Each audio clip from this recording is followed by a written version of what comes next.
원래 제목이 이제 예배인가 낭비인가 이렇게 했는데 좀 바뀌었습니다. 신앙의 감격이 있습니까? 하는 그 제목입니다. 먼저 뒤에 그 스크린이 안 된 것에 대해서 좀 사과를 드립니다. 어제 갑자기 램프가 나갔습니다. 그래서 아마 화요일 날 이게 수리가 될 것 같습니다. 그래서 오늘 저녁 다니엘 기도회와 내일 저녁 다니엘 기도회는 요거 없이 2층에서 드리게 될 테니까 그런 데 빠지지 마시고 잘 참조를 해주시기 바랍니다. 제가 이제 오랫동안 이제 청소년 캠프 교사로 많이 봉사를 했는데 한 번은 참 인상 깊은 그 캠프가 있었습니다. 오늘 이 본문을 가지고 저희 반 애들하고 연극을 하게 되었는데 제가 이제 예수님 역할을 맡았고 고등학교 한 2학년 된 것 같아요. 여학생이 마리아 역을 맡았습니다. 그리고 그 우리 반 친구들이 다른 제자 역도 맡고 또 나병 환자 시몬의 역할도 맡기도 하고 동네 사람 역할도 맡아가지고 연극을 했습니다. 유대인들은 이제 식사를 할 때 45도 각도로 이렇게 앉습니다. 이렇게 앉을까요? 이렇게 앉을까요? 이렇게 앉을까요? 이렇게 앉을까요? 이렇게 앉습니다. 왜냐하면 위가 왼쪽에 있으니까 다리가 일로 가는 것이죠. 그 여학생이 향유는 아니지만 아주 뭐 향수 같은 거 아니면 물 종류 섞어가지고 제가 그때 군인이었으니까 발이 좀 더러웠는데 그걸 붓고 머리가 길었어요. 진짜 머리를 풀어가지고 저는 뭐 연극으로 생각을 했는데 안 그랬어요. 이 사람이 진짜 머리를 풀고 울면서 닦는 거예요. 깜짝 놀랐어요. 그래서 지금까지 제 아내도 저를 머리 풀어가지고 손도 닦아주지 않았는데 아니 이 고등학교 여학생이 여러분 이런 영광은 제 평생에 없습니다. 진짜 울었어요 또. 이 여학생이 캠프 오기 전에 얼마나 마음이 힘들었던지 아버지가 바람을 피는 바람에 막 그냥 자살 소동이 나고 막 난리가 났어요. 캠프 와가지고 말씀으로 위로받고 이제 연극 시간에 그걸 이제 그냥 복받쳤던 것 같아요. 이 마리아처럼 마리아도 뭐 일부러 눈물 흘리려고 그랬겠습니까? 그냥 하다 보니까 눈물이 막 쏟아진 거거든요. 그 이후로 이 자매는 믿음 생활을 잘했습니다. 그리고 부부관계도 좀 부모님 부부관계도 좀 회복이 되고 자살 소동 다 이겨내고 그리고 또 그 자매는 캠프 출신 다른 형제와 이렇게 결혼해서 지금도 아주 잘 살고 있어요. 저희 교회 조금씩 헌금도 하고 있어요. 지금도 이 자매가 저에게는 그 연기였습니다. 선생님으로서 연기였는데 이 자매는 연기가 아니었어요. 진짜 고백이었습니다. 뜨거운 눈물의 고백이었죠. 그때 모든 사람들이 굉장히 그 인상적으로 박혔습니다. 본문은 주님이 베다니 시몬의 집에서 잔치를 할 때 일어난 사건입니다. 주님은 십자가를 앞두고 참 마음이 무거웠어요. 왜냐니까 사람들이 다 예수님을 죽이려고 하니까 그리고 예수님도 십자가를 앞두고 있었으니까 얼마나 마음이 착잡했겠습니까? 그런데 베다니에서 예수님만을 위한 잔치가 마련이 되었습니다. 참 위로죠. 위로입니다. 그런데 이 잔치에서 사람들이 참 주님의 그 은혜에 대해서 막 그냥 서로 막 감사하면서 그 잔치를 베푸고 있었는데 클라이막스가 뭐냐니까 한 마리아가 등장해서 예수님의 발에다가 향유를 붓고 머리로 예수님의 발을 닦았습니다. 여러분 잔치는 어떻게 흘러갈지 몰라요. 잔치해보면 알잖아요. 악화될 수도 있고 좋아질 수도 있고 변수가 참 많다는 거예요. 그러면서 갑자기 잔치가 소란스러워졌습니다. 그러면서 이 사건을 가지고 사람들의 그 본심들이 다 나타났어요. 어떤 마음으로 이 잔치에 참석하는가, 그것에 가지고 있는 그 신앙의 색깔이 무엇인가 하는 것이 이 여성의 그런 헌신을 통해서 드러나게 되었던 것입니다. 마리아는 자기에게서 가장 소중한 것을 아낌없이 바쳤습니다. 근데 가룟 유다 막 비난해요. 저거 팔면 300데나리온인데 저 큰 돈을 낭비를 하다니. 낭비로 봤죠. 예배가 아니고 낭비였습니다. 낭비로 봤어요. 가난한 자들에게 나눠주면 얼마나 좋겠어요. 말은 맞죠. 평소에 좀 그렇게 구제하지, 꼭 이럴 때 이런 얘기를 한다니까요. 주님께서는 다른 제자들도 막 좋지 않게 봤어요. 막 화를 내요. 자기 것도 아닌데 뭐 화를 내요. 참. 주님께서는 마리아의 고백과 헌신을 아주 공개적으로 인정을 하셨습니다. 하나님 나라는 어떤 나라냐? 슬픈 나라가 아니에요. 하나님 나라는 잔치입니다. 잔치. 주님을 위한 잔치예요. 기쁨과 감격이 넘치는 곳이죠. 주님의 제자들은 그 기쁨의 잔치 가운데서도 딴 마음을 가졌어요. 자기 계산을 하고 있었어요. 돈 욕심, 어디 한 자리 차지할까? 말은 그럴듯했지만은 완전히 세상에 눈물이 있었기 때문에 이 잔치에 있었지만은 전혀 잔치를 누리지 못했습니다.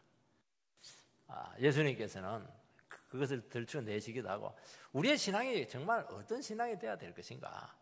정말 주님 한 분만으로 감격하고 기뻐하고 즐거워하고 기뻐 뛰어놀 수 있는 그런 신앙이 회복되어야 된다고 우리에게 말씀하고 있는 것입니다. 신앙은 첫 번째로 간격으로 나와야 됩니다. 나타나야 됩니다. 1절 2절 말씀을 보면 유월절 엿새 전에 예수께서 베다니에 이르시니 이곳은 예수께서 죽은 자 가운데서 살리신 나사로에 있는 곳이라. 거기서 예수를 위하여 잔치할세. 마르다는 일을 하고 나사로는 예수와 함께 앉은 자 중에 있더라. 예수님께서는 나사로 사건으로 당국의 체포와 죽이려는 모의가 있다는 것을 알고 잠시 에브라임이라고 하는 동네로 피하셨습니다. 그런데 또 다시 이제 예루살렘 근처로 다시 사지로 다시 오시게 되는데 이게 참 어려운 결정이었습니다. 왜냐하면 이제 공식적으로 예수님에 대한 체포령이 내렸기 때문에 예수님을 보는 사람들로 하여금 고발을 하게 했던 것입니다. 사람들의 마음속에는 예수님이 과연 다시 올 것인가, 여기에 대해서 아주 초미의 관심을 기울이고 있었습니다. 그러니까 이번에 그 유다행은 어느 때보다 부담이 많았고 아주 압박이 심했다는 것입니다. 주님께서는 바로 예루살렘으로 입성하지 않고 지난번에 죽은 나사로를 살렸던 그 베다니 지역, 예루살렘에서 한 3km 정도 떨어져 있는 곳입니다. 그게 잠시 들리게 되었는데 숨고르기 하기 위해서 그렇게 하신 것이 아니고 당국의 그런 적대감 때문에 갑자기 피하는 바람에 나사로 사건 후에 그들을 붙들어주지 못했어요. 그들에게 다시 한 번 더 찾아가서 붙들어주고 용기를 주기 위해서 그 지역을 다시 방문하게 된 것입니다. 예수님께서 그곳에 왔을 때 주님을 위한 잔치가 베풀어졌습니다. 여기 보면 분명히 되어 있어요. 예수님을 위한 잔치가 이루어졌다, 그렇게 되어 있습니다. 왜 예수를 위한 잔치를 베다니 사람들은 베풀었겠는가 하는 것입니다. 왜냐하면 예수님에 대한 감사하는 마음이 있었기 때문이죠. 죽은 나사로를 살리고 참 그 마을 사람들을 그렇게 사랑하신 그 주님을 위해서 뭔가 감사를 표현하고 싶었었고 그것을 잔치로 표현한 것입니다. 우리 어릴 때 시골에 보면요, 막 자식이 합격하고 집안 좋은 일 생기면 동네 사람 다 불러가지고 동네 잔치 하지 않습니까? 잔치를 베풀어서 기쁨을 같이 나누고 싶었던 것이죠. 여기 보면 잔치할 때 모습이 나옵니다. 마르다는 일을 열심히 했다, 그렇게 되어 있습니다. 역시 그 마르다는 일 중심인데 음식 봉사를 열심히 섬긴 것을 알 수가 있습니다. 누가 보면은 그전에도 이 마르다는 가면 막 몸빼 있고 그냥 앞치마 입고 막 주방을 설치는 그런 스타일이거든요. 그전에는 막 마리아가, 동생 마리아가 예수님 앞에서 막 말씀을 듣고 있으니까 막 열불이 터져가지고 예수님, 마리아도 와서 나랑 같이 일하게 하세요, 그렇게 해서 막 화를 냈던 그런 자매였던데 오늘은 그렇지가 않아요. 오늘은 뭐 전혀 짜증을 내지 않아요. 그냥 기쁨으로 막 섬기는 겁니다. 왜요? 변화가 되기 때문에 이런 모습이 나타난 것입니다. 그리고 거기에 있는 무리들은 잔치를 하면서 무슨 얘기가 있겠습니까? 예수님을 위한 잔치예요. 그들은 다 은혜를 받은 사람들이거든요. 예수님께 받은 은혜들을 막 이야기를 하는 겁니다. 거기에 나사로도 있었다 그렇게 표현되어 있습니다. 주인공이 나사로죠. 왜냐하면 예수님의 능력으로 죽은 가운데서 살아났던 그런 인물 아니겠습니까? 예수님이 나사로야 나오라 했을 때 놀라운 일이 생겨서 갑자기 내가 벌떡 일어나게 되지 않았겠어? 근데 몸이 칭칭 감겨져가지고 강시처럼 이렇게 나왔어. 그러니까 말 하나하나가 너무 생생한 것입니다. 기적의 당사자인데 얼마나 할 말이 많았겠습니까? 지금 이 집은 나사로 집에서 잔치를 한 것이 아니고 나병 환자 시몬의 집에서 잔치를 했습니다. 시몬이 왜 자기 집에서 잔치를 했겠습니까? 비싼 돈 덜어가지고 나병이 치료된 거예요. 예수님 때문에. 거기에 대해서 감사를 한 것입니다. 그러니까 지금 이 잔치는 예수님을 위한 잔치인데 그야말로 천국 잔치입니다. 전부 다 감사, 감격, 기쁨. 이 작은 천국이지 않습니까? 은혜가 넘쳤던 것입니다. 여러분, 교회는 이런 곳이죠.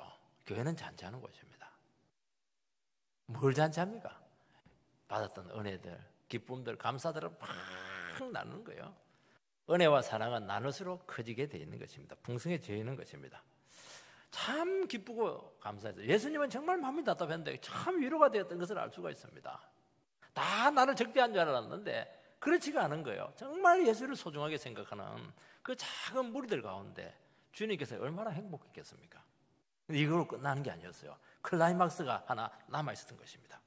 3절 말씀을 읽어보면 마리아는 지극히 비싼 향유 곧 순전한 나드 한 근을 가져다가 예수의 발에 붓고 자기 머리털로 그의 발을 닦으니 향유 냄새가 집에 가득하더라. 여기 보면 이제 지극히 비싼 향유, 순전한 나드 한 근 이렇게 아주 구체적으로 설명을 하고 있습니다. 그러니까 이거는 굉장히 고급이고 비싸다는 겁니다. 프랑스 향수처럼 굉장히 비싼 거예요. 300데나리온, 1데나리온이 하루 품삯입니다. 요즘 우리 공사할 때 보니까 최하가 20만 원이더라고요. 비싼 거는 35만 원. 20만 원만 잡아도 얼마입니까? 300데나리온. 300일치니까 6천만 원. 굉장한 1년치 연봉 아니겠습니까? 굉장히 큰 금액이에요, 이게 지금. 유대사에서는 귀한 손님이 잔치 자리에 오게 되면은 그 종이 몇 방울 뿌려줘요. 딱딱해.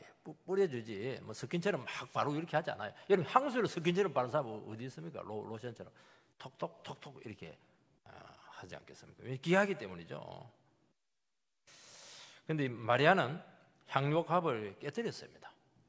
그리고 그것을 주님 발에 붓으면 어떤 데는 머리에 부었다. 머리에 부으니까 이제 내려왔다고도 볼 수가 있죠. 그 뚜껑을 열어서 붓는 것과 뚜껑을 깨뜨려서 붓는 것과 차이가 무엇이죠? 깨뜨렸다고 하는 것은 처음부터 아낌없이 다 쏟아붓겠다는 겁니다. 뚜껑을 열면 붓다가 비싸다. 2천만 원, 3천만 원, 5천만 원. 안 돼. 3천만 원에서 끊어버리자. 중간에도 닫아버릴 수가 있는 거예요. 그래 안 하겠다는 거예요. 아낌없이 주님께 드리겠다는 헌신의 표현인 것입니다. 원래 발은 수건으로 닦죠. 근데 머리를 풀어가지고 그 발을 닦습니다. 손님의 발을 닦아주는 종이 가장 천한 종입니다. 종도 등급이 있어요. 이 주님에 대한 최고의 헌신입니다. 여러분, 여성에게 있어서 머리털은 자존심이죠. 영광이죠. 품입니다. 여자들은 싸울 때 머리 끝이 자꾸 막 싸워요. 자존심을 막 그냥 꺾겠다는 것이죠.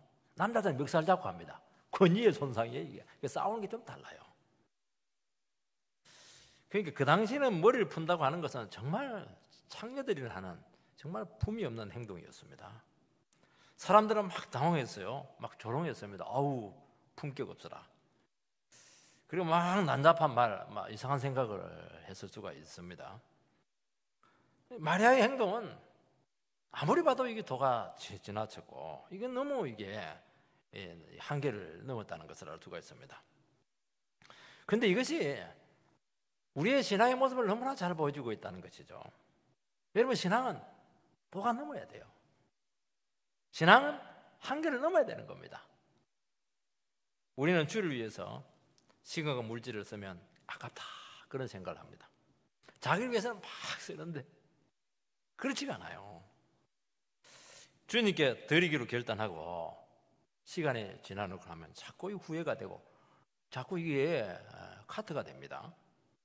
그리고 헌신의 강도가 줄어드는 것입니다. 우리도 한때는 정말 뜨거운 신앙을 가졌던 사람들인데 어느 순간 이렇게 타성에 젖었어요. 그리고 한번 딱 씻고 나서부터는 이게 회복이 안 되는 겁니다. 활활 타오르고 가면 갈수록 신앙이 뜨거워져야 되는데 마지막 냉기 있는 방처럼 막 냉랭한 거예요 이게. 한때 얼마나 우리가 열심히 헌신했습니까? 주를 위해서라면 뭐 이 생명 다 바쳐서 지구 끝까지 가서 헌신하겠다 그렇게 하고서는 아까운 거예요. 내 인생이 아깝다 이런 생각이 들면서 과거처럼 교회 안 가는 건 아닙니다. 교회 안 가면 지옥 가니까 그 착하게 신앙생활을 하고 있다는 것입니다. 마리아는 예수님을 하나님의 아들로 확신했습니다. 마리아는 주님이 주신 사랑에 대한 너무 큰 사랑에 대한 보답이었죠. 그리고 오라비를 살려주신 그 주님의 그 능력에 대한 감사들, 그리고 무엇보다 정말 비참한 자기 인생이었는데 예수를 만남으로써 재용서받고 내 새 인생 주신 그 주님에 대한 이 아낌없는 헌신을 드렸던 것을 알 수가 있습니다. 여러분, 한 5천만 원, 6천만 원 되는 그 어마어마한 이 돈을 뭐 때문에 그 보관했겠습니까? 결혼하기 위해서죠. 결혼 지참금입니다. 그런데 그것을 주님께 바쳤다고 하는 것은 내 주님을 위해서라면 결혼 안 해도 된다는 겁니다. 그런다고 해서 청년들 결혼하지 말자 그렇게 적용하면 안 돼요. 이거는 그런 뜻이 아니에요. 이거 그런다고 결혼 안 했겠어요? 주님께서 새로운 배필 주죠. 주님을 위해서 가장 귀한 것을 아낌없이 포기했던 것입니다. 여러분, 신앙은 뭐냐? 신앙은 이래야 돼요. 감격이 있어야 되고 지나치게 좀 나타날 필요가 있는 거예요. 이게 왜냐하니까 감동이 있으니까요. 감격이 있기 때문이죠. 신앙은 뭐냐? 안에서 우러나야 되는 거예요. 이 자발성이거든요. 하지 못해가지고 뭐 의무감으로 주일 되었으니까 뭐 억지로 그냥 설득해가지고 오고 막 어떤 남편들은 그냥 부인의 등살에 못 이겨가지고 막 겨우 막 오고 나서 실컷 졸아버리고 말이죠. 뭐 좋은 거야 어쩔 수 없겠지만은 그게 아니라는 거예요. 이게 막 신바람이 나야 되고 기쁘고 막 제가 대구에 있을 때 보니까요 어떤 자매는 은혜 받았는데요 교회 올 때 춤을 춰요. 막 춤을 추고 막 하면서 하이파이하고 막 이러는데 이야 교회 오는 게 저렇게 기쁜가 정말 이 참 도전이 많이 되었습니다. 습관적이고 합리적이고 격식을 너무 따지고 예측 가능하고 이거는 핵심이 빠진 거예요. 제일 중요한 게 지금 빠진 겁니다. 지금 우리도 이 한 목숨 바쳐 이 나라를 구하겠다 얼마나 노래도 부르고 군대 가면서 이런 거 많이 표현했습니까? 그것보다 훨씬 귀한 주님을 위해서는 이렇게 안 되는 거예요. 이게 주를 위해서 바치는 시간, 예수를 위해서 바치는 에너지, 물질들, 우리는 이 들을 수 있는 것에 대해서 감사를 해야 되지 않겠습니까? 그런데 아깝다고 여긴다면 문제가 있는 것이죠. 내가 참 주님께 더 드리고 싶은데 드릴 수가 없는 거예요. 이게 더 참 헌신하고 싶은데 그렇게 할 수 없는 것이 그렇게 할 수 없는 형편이 안 된 것이 참 힘든 거예요. 이게 정상이라는 겁니다. 기도할 때도 우리는 처음에는 자꾸 달라고 그럽니다. 계속 주세요. 막 달라니까요. 근데 정말 우리가 주님을 알고 그 은혜를 받고 이렇게 되면은 기도가 바뀌어요. 주여, 내가 어떻게 주님께 내 자신을 드리면 좋겠습니까? 기도가 바뀐다니까요. 이게 신앙은 이렇게 하는 겁니다. 계산하지 않는 거예요. 넘치는 것이고 예측 불허입니다. 어떻게 나올 줄 몰라요. 상식 파괴입니다. 그리고 다른 영혼과 주님을 위해서 막 낭비하는 겁니다. 예배 드릴 때도 시간 딱 재놓고 오늘 예배 시간이 좀 길어지네, 그렇게 하는 게 아니에요. 완전히 잊어버려야 돼요. 왜냐하면 받은 은혜가 너무 크기 때문인 것입니다. 여러분, 누가 헌신합니까? 교회 가까이에 사신 사람, 시간이 많은 사람들이 주님께 헌신합니까? 아니에요. 주님을 알고 그분을 사랑하는 영혼들이 헌신하는 것입니다. 누가 주님께 바칩니까?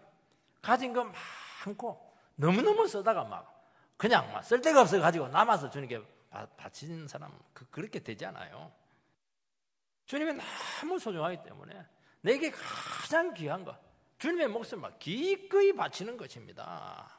액수 상관없이. 누가 주의 말씀에 목숨을 겁니까?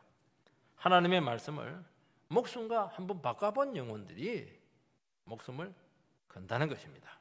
하나님 말씀이 나에게 생명입니다. 이런 고백이 없으면 어떻게 우리가 주의 말씀에 목숨을 걸고 믿음 생활을 할 수가 있겠습니까? 그냥 신앙 행위를 하는 거예요. 교회 왔다 갔다 하는 겁니다. 그래서 선교 가는 사람들이, 저도 처음엔 참 이해가 안 됐어요. 세상 넓고 할 일이 많은데 저 왜 선교를 갈까? 그냥 고생길 가게 되는데 정말 이해가 안 됐어요. 왜 그러냐니까 그때는 제가 한 영혼의 가치를 몰랐기 때문입니다. 한 영혼의 가치를 알면요, 이게 다 이해가 되는 겁니다. 여러분, 신앙은요, 감동이 있어야 되고 감격이 있어야 되고 넘쳐야 정상이라는 겁니다. 우리는 늘 간단해. 지옥 안 갈 만큼 간단하게. 여러분, 감동과 은혜가 없으면 그 신앙이 굉장히 불안정합니다. 언제 내려갈지 알 수가 없어요. 왜냐하면 우리의 힘은 감격에서 나오거든요. 여러분, 감사가 없는 신앙은 병든 겁니다. 여러분, 평소에 주님을 사랑하지 않고 경험하지 않고 우리는 자꾸 살아가기 때문에 이게 안 나타나요. 자꾸 예배를 드리면서도 타성에 젖을 때가 많습니다. 주님께서는 내가 너를 위해서 모든 것을 다 주었는데 너는 나를 위해서 무엇을 드렸느냐, 이렇게 질문하게 된다면 여러분은 무엇을 진짜 드렸습니까? 진짜 드린 게 있나요?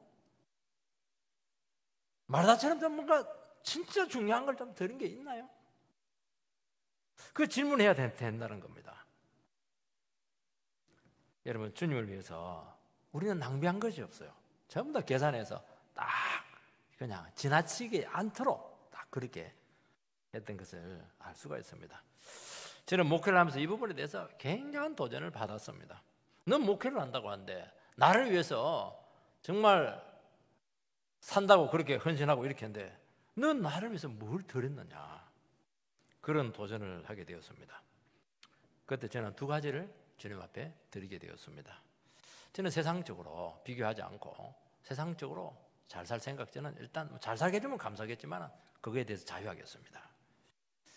그리고 저는 세상적인 결혼 조건 갖고 결혼 안 하겠습니다. 무조건 믿음으로 하겠습니다.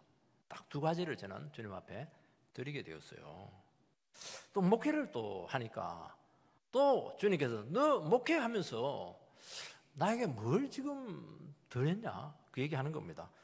월급 다 받아가고 말이지, 사람들이 존경받고 이렇게 하는데 너 진짜 나에게 뭐 정말 중요한 거 바칠 게 뭐 있냐, 그렇게 이야기를 하는 겁니다. 보니까 있어요. 내 안에 목회 야망이 있었고 목회 성공으로 인정받으려고 하는 거, 이런 명예욕이 있었다는 것을 알게 되었습니다. 그거 주님 앞에 탁 잘라버렸어요. 스스로 안 되죠. 고난 많이 받았습니다.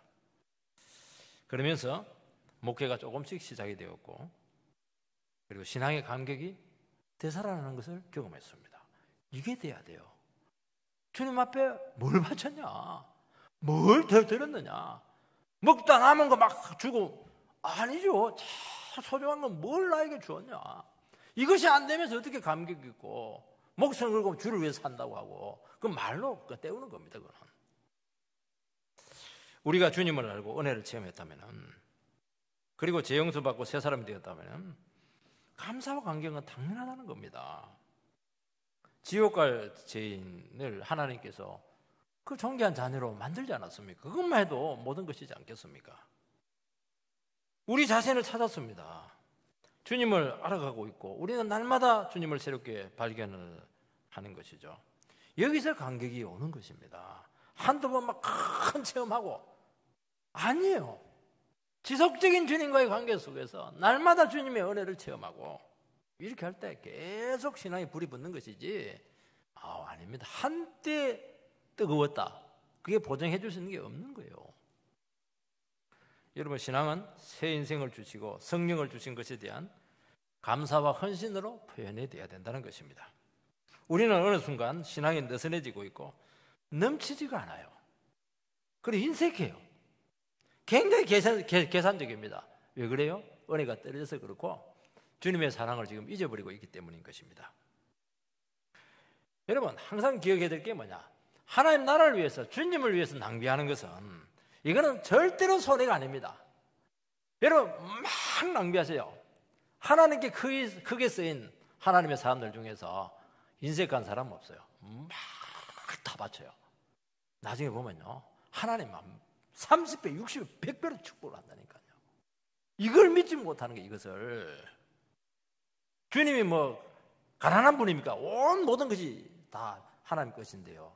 우리가 준비가 안 돼서 못 받는 것이 아니겠습니까? 여러분, 주님께 낭비하시기 바랍니다. 최고의 투자가 될 줄 믿습니다. 나의 신앙을 다른 사람이 보기에는 예측 가능하고 그렇게 하면 틀이 딱 정해져 있고 이렇게 하면 이 사람은 벌써 신앙에서 밀리고 있는 것이고 싣고 있는 것입니다. 다른 사람이 보기에도 저 사람은 좀 심해. 이해가 안 돼. 굳이 저렇게까지 믿을 필요가 있을까? 그리고 뭐 심지어 뭐 비난까지 한다면 어떻게 주님께서 그렇게 많이 모든 것을 드리고 그렇게 하면 너 어떻게 살라고 하냐? 혹시 그런 소리를 듣는다면 크게 기뻐하시기 바랍니다. 여러분, 사랑에 빠진 남녀가 어떻게 예측 가능합니까? 시간 있어요? 제가 뭐 전화해서 시간 있어야 하면 절대로 시간 없다고 그래요. 근데 어제 뭐 했냐니까 새벽 3시에 사랑하는 그 일을 데려다 줬다는 거예요. 새벽에 그냥 데려다 준다. 시간이 없다는 놈이 새벽에 그렇게 시간을 낸다니까요. 정말 눈꼴 시렵고 못 볼 장면 한두 가지가 아니지 않습니까? 옆에서 아무리 눈치를 줘도 그 사랑의 행위를 막 그냥 이걸 멈추지를 못해요. 닭살이 돋아가지고 눈이 삐었다고 하지 않습니까? 주님께 그렇게 좀 반만이라도 해보시기 바랍니다. 주님 너무너무 기뻐할 겁니다. 두 번째는 왜 신앙에 감격이 없을까 하는 것을 살펴보겠습니다. 4절에서 6절 말씀을 보면 제자 중 하나로서 예수를 잡아줄 가룟 유다가 말하되 이 향유를 어찌하여 300데나리온에 팔아 가난한 자들에게 주지 아니하였느냐 하니 이렇게 말하면 가난한 자들을 생각함이 아니요 저는 도둑이라 돈깨를 맞고 거기 넣은 것을 훔쳐가미르라. 가룟 유다의 이제 반응이 나옵니다. 향유를 팔면 300데나리온을 되고 가난한 사람들을 구제할 수 있는데 왜 낭비하느냐 이렇게 하면서 막 비난하고 화를 냅니다. 그래서 여기서 이제 각주를 붙이고 있는데 가룟 유다가 그렇게 한 것은 가난한 자들에게 관심이 있었기 때문이 아니고 돈 욕심 때문이다 그렇게 합니다. 유다는 예수님의 공동체에서 회계집사를 맡고 있었는데 회계를 보면서 이제 헌금을 이제 훔친 거예요. 공금 횡령을 사실은 한 겁니다. 예수님 그거 다 알면서 눈 감고 있었어요. 영혼이 불쌍해가지고 결국에는 가룟 유다는 은 30에 예수님을 팔았습니다. 가룟 유다가 생각할 때는 낭비였습니다. 지금 자기도 주님을 위해서 열심히 지금 따라다니고 있는데 퇴직금 받아야 되는데 이 퇴직금용인데 이게 그냥 낭비를 하는 거예요 지금. 왜냐하면 예수님은 현금이 없었거든요. 마치 가난한 자의 대변인이 되는 것처럼 막 자기 자신을 막 정의의 사도로 사랑의 사도로 막 포장을 합니다. 유다가 생각해 보면 마리아의 행동은 너무 지나쳤어요. 막 정색을 내고 막 화를 내고 막 책망을 합니다. 지나친 반응은 동기가 의심스러운 겁니다. 저 사람 너무너무 싫어요 이러면 굉장히 좋아할 가능성이 많아요. 속으로는. 자기 것도 아니잖아요, 이거. 어떤 분은 자기 물건도 아닌데 나한테 의사를 묻지 않고 왜 마음대로 처분을 했는데 막 화를 내는 겁니다. 자기한테 왜 안 줬냐는 거예요, 이게. 자기 것도 아닌데. 저희가 사실은 의심스러운 것이죠. 구제도 해야 되고 가난한 사람들도 열심히 도우셔야 되죠. 주님께서 그걸 이야기하는 게 아닙니다. 평소에 잘하라는 거예요. 그러면 이해가 돼요. 근데 하필이면 이때 마치 사회사업가나 되는 것처럼 이상적인 말로 자기 자신의 그 무슨 탐욕을 숨기고 신앙의 이름으로 막 정죄를 하는 겁니다. 가정한 것이죠. 여러분 신앙생활하고 같이 믿음 생활할 때 말할 때마다 막 이상적으로 마시는 분들이 계세요. 그리고 자기는 막 너무 이웃을 사랑한다는 거예요. 막 북한 동포를 생각하면 눈물이 난다는 거예요. 말로만. 그런 사람 굉장히 주의해야 됩니다. 정의의 사도가 되고 말이지. 마치 그냥 사랑의 화신인 것처럼 예수님보다 더 사랑을 많이 하는 그런 사람들 굉장히 위험해요. 교회가 말이지 복음만 강조하고 말이지 영혼 구원에만 막 관심을 쓰고 그러면 안 되고 구제 사업도 해야 되고 사회 사업도 해야 되고 지역 사회도 도와야 된다. 그걸 누가 몰라서 못 하는 겁니까? 작은 게 어떻게 다 해요, 그거? 왜 그런 말을 하는 겁니까? 평소에 자기가 하면 될 거 아니에요. 하필이면 해서는 안 될 그 시점에 그런 말을 한다니까요. 교회에 대해서 순수하지 못한 그 마음을 품고 있기 때문이라 그렇게 성경에는 말씀하고 있는 것입니다. 이거 중요해요. 중요합니다. 그것도 해야 될 줄 믿습니다. 여러분 진리가 드러나고 영혼을 살리는 것이 핵심입니다. 이념이라든지 도덕이라든지 이상론으로 절대로 우리에게 바른 삶이 나오지 않고 감격이 나오잖아요. 그거는 따라오는 것이지 절대로 핵심이 돼서는 안 되는 겁니다. 그걸로 갖고 자꾸 자기 신앙을 끌고 가고 사회 사업으로 말이지 어떤 선교 정책으로 비전으로 막 끌고 가고 그거는요 따라오는 겁니다. 교회가 은혜가 넘치고 그러면 자연스럽게 따라오는 거예요. 안 되면 또 안 되는 겁니다. 수준에 맞게 하면 되는 거예요. 그걸로 막 교회를 드라이브를 거는 겁니다. 아니죠. 포장하는 겁니다. 속이 썩어 문드러질 가능성이 참 많다는 겁니다. 주님 그렇게 하지 말고 가면 벗고 정말 중요한 거는 너 지금 구제 사업 하는 게 아니고 너 지금 돈 빙당 하고 있잖아. 그 탐욕을 어떻게 할 거냐. 그 가면을 벗고 말씀 앞에 정직하게 믿음으로 반응하는 것이 네 영혼을 지키는 것이라고 말씀하고 있지 않습니까? 그게 중요하다는 거예요. 여러분 주님을 위한 것, 영혼을 위한 것, 진리를 위한 것은 아무리 강조해도 부족하지 않습니다. 여러분 예배에 헌신하는 것은 절대로 아깝게 생각하지 마시기 바랍니다. 예배 없는 봉사는 자기 자랑, 자기 의밖에 되지 못할 것입니다. 주님께서는 마리아는 더 중요한 것을 택했으니 절대 빼앗기지 못하리라 마리아에게 책망하지 않습니까? 너 봉사 좀 안 해도 된다. 봉사가 중요하지 않은 게 아닙니다. 이 사람 봉사하지 않겠다. 그것도 이상한 거예요. 아니요.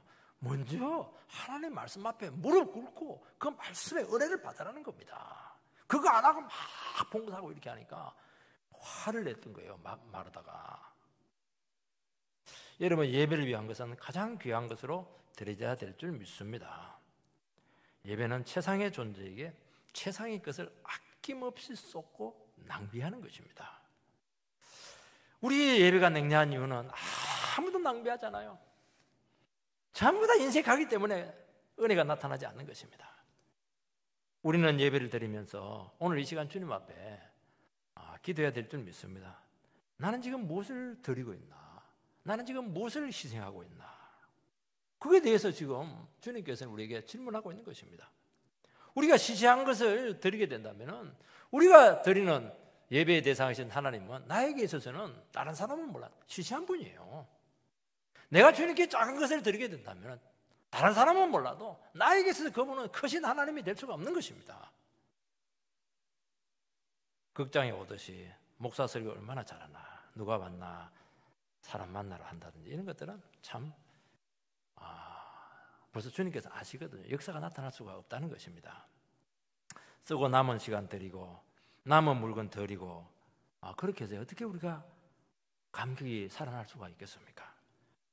세상에서 중요한 건 다 하고 자기 거는 다 누리고 그렇게 하면서 쓰고 남은 거 그것도 뭐 생색을 내면서 막 드리고 이렇게 할 때 사람들은 참 그래도 속죠. 그래서 주님은 속지 않아요. 여러분 은혜가 흐르게 하려고 하면은 진리와 영혼을 위한 일에 마음껏 낭비할 수 있는 믿음을 가지게 되기를 바랍니다. 그리고 주님과 영혼을 위해서 더 드리지 못한 것에 대해서 늘 마음 아파야 할 때 주님께서 그 심령 가운데 불을 붙일 것입니다. 하나님께서 놀랍게 그 영혼을 아름답게 만들 것입니다. 세 번째는 주님의 평가가 나오고 있습니다. 7절 말씀을 보면 예수께서 이르시되 그를 가만두어 나의 장사할 날을 위하여 그것을 간직하게 하라. 주님께서는 제자들이 막 마리아를 괴롭힐 때 괴롭히지 말라고 그렇게 따끔하게 충고합니다. 유다와 다른 제자들은 막 화를 내면서 자꾸 책망을 하는 바람에 마리아가 영혼이 굉장히 위축이 되었어요. 그리고 자기는 정말 순수하게 헌신을 했는데 그게 아무것도 아닌 것이 되었고 뭐 잘난 체 하는 것으로 막 분별력이 없는 행동으로 그렇게 도매금으로 그냥 비난이 되었던 것입니다. 여러분 형식적이고 위성적인 그 신앙인들은 진짜 신앙을 만나면요 본색이 드러납니다. 영적인 시기심을 가지고 막 공격을 합니다. 주님께서는 마리아를 위로하시고 그를 평가를 해주었습니다. 주님께서는 제자들에게 그녀를 괴롭히지 말고 가만히 두라고 말씀을 했던 것입니다. 얼마나 괴롭히고 얼마나 상처를 주고 얼마나 힘들겠으면 주님께서 대놓고 얘기를 했겠어요. 앵간하면 얘기 안 하거든요. 그만해라 그만 말해라 왜냐하면 화가 풀릴 때까지 이야기를 하거든요. 돈이 아까워가지고. 주님께서는 좋은 일을 했다고 마리아를 공개적으로 칭찬합니다. 우리가 주님의 공개적인 칭찬을 받게 되기를 바랍니다. 돈 낭비가 아니고 지혜롭지 못한 것이 아니라고 말씀하고 있습니다. 나를 위해서 한 것이고 이것은 영원한 가치를 가진다고 평가를 내리셨던 것입니다. 사랑하는 성도 여러분, 우리가 믿음으로 한 것들, 감사로 한 것들, 사랑으로 한 것은 영원히 남고 인정을 받게 될 줄 믿습니다. 주님 없이 욕심이나 나쁜 동기를 한 것은 허망하게 되고 악취가 나게 될 것입니다. 주님께서는 그녀의 헌신이 나의 장래의 날을 예배한 것이라고 말씀하고 있습니다. 주님의 시신에 향유를 바른 것으로 말씀하고 있습니다. 마리아는 이 헌신을 할 때 예수님의 십자가 죽음에 대해서 전혀 생각이 없었어요. 몰랐어요. 염두를 한 것이 아니었습니다. 그냥 감사와 감격으로 했는데 예수님께서는 이것은 나의 장래를 지금 예비한 것이라고 그 헌신을 아주 고차원적으로 끌어올린 것을 알 수가 있습니다. 여러분, 우리의 봉사나 사랑의 헌신이 별 의미가 없는 것처럼 우리는 참 의심이 들 때가 있어요. 주님은 귀한 헌신을 반드시 새로운 잔으로 최고의 가치가 되도록 만드셔서 받으실 줄 믿습니다. 믿음으로 귀한 것을 아낌없이 드리게 될 때 가장 요긴한 가치에 사용되는 것입니다. 그래서 우리 인생을 주님께 바친 사람들 중에서 허드레하고 아니요, 최고로 하나님 나라의 가치 있는 일에 핵심으로 쓰는 것을 우리는 다니엘 기도를 통해서 우리가 지금 계속 확인하고 있지 않습니까? 버릴 것이 없어요. 구원의 도구로 쓸 겁니다. 여러분, 주를 위한 투자가 가장 가치 있다는 것을 깨닫게 만드실 것입니다. 예수님께서는 십자가를 앞두고 마음이 그렇게 답답했어요. 제자들은 지금 예수님은 구원을 앞두고 지금 주의 뜻을, 아버지의 뜻을 이루어야 되는데 제자들은 전혀 그게 관심이 없습니다. 딴 마음을 가지고 있는 거예요. 가룟 유다는 돈 욕심 가지고 있고 나머지 11 제자들은 이번에 올라가면 한 자리 해야 될 텐데 자기 자리나 지금 챙기고 있고 자기 미래만 생각하고 있고 자기 입지만 생각하고 있고 그렇게 했던 것입니다. 딱 한 사람, 마리아가 가장 귀한 것을 주님 앞에 드리게 되었을 때 주님 마음이 막 시원하게 되어서 10년 묵은 체정이 뚫리듯이 막 칭찬을 했던 겁니다. 8절 말씀을 보면 가난한 자들은 항상 너희와 함께 있거니와 나는 항상 있지 아니하리라 하시니라. 여러분, 가난한 자를 위한 구제도 중요하고 언제라도 할 수 있지만은 주님의 뜻이 더 우선적입니다. 지금은 가난한 자를 도울 때가 아니라고 말씀하고 있습니다. 여러분, 좋은 것이라고 해서 다 주의 뜻이 아닙니다. 하나님의 때에 하나님의 방법으로 하나님께서는 하게 할 것입니다. 그러니까 지금 이 순간 뭐 해야 되느냐는 거예요. 지금 이 순간 주님이 원하시는 것이 뭐냐, 주님의 기쁘신 뜻이 무엇이냐, 지금 예배 순간 주님께서 여러분들에게 원하는 뜻이 무엇입니까?